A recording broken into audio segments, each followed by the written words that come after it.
Dimanche soir, les Belges aussi étaient impatients de connaître le résultat de l'élection présidentielle. Dans tout le pays, on a suivi de près la campagne et le score de Marine Le Pen n'a pas vraiment surpris. Personnellement, je redoute le moment où l'extrême droite arrivera en France. Et peut-être que ce ne sera pas en la personne de Marine Le Pen, mais on a vu ce que ça a fait aux États-Unis avec Trump, on a vu ce que ça fait dans d'autres pays. Inquiétant, mais bon... Inquiétant pour la France, pour la Belgique? Pour la démocratie en général. J'ai l'impression que si ça se passe en France là maintenant, ça va se passer ici. Mais c'est toujours à retardement, mais ça pourrait suivre.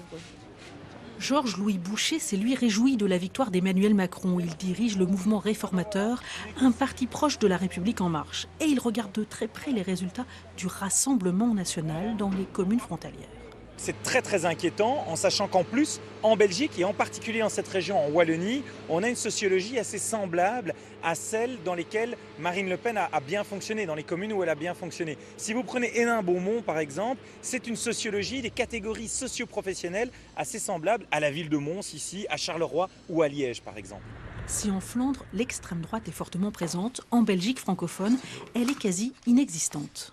Il y a eu ce qu'on appelle un cordon sanitaire, c'est-à-dire que les médias ont toujours refusé de donner accès à l'extrême droite pour éviter de banaliser et de populariser les thèses racistes, xénophobes de l'extrême droite, parce qu'il y a eu aussi un travail d'éducation populaire très fort qui a été mené notamment par le monde syndical et par le monde associatif, et parce qu'on a quand même encore aussi des partis de masse, notamment un parti socialiste de masse avec de très nombreux militants, un ancrage local très fort, qui est, je pense, aussi l'une des meilleures manières de s'immuniser contre le racisme et contre l'extrême droite.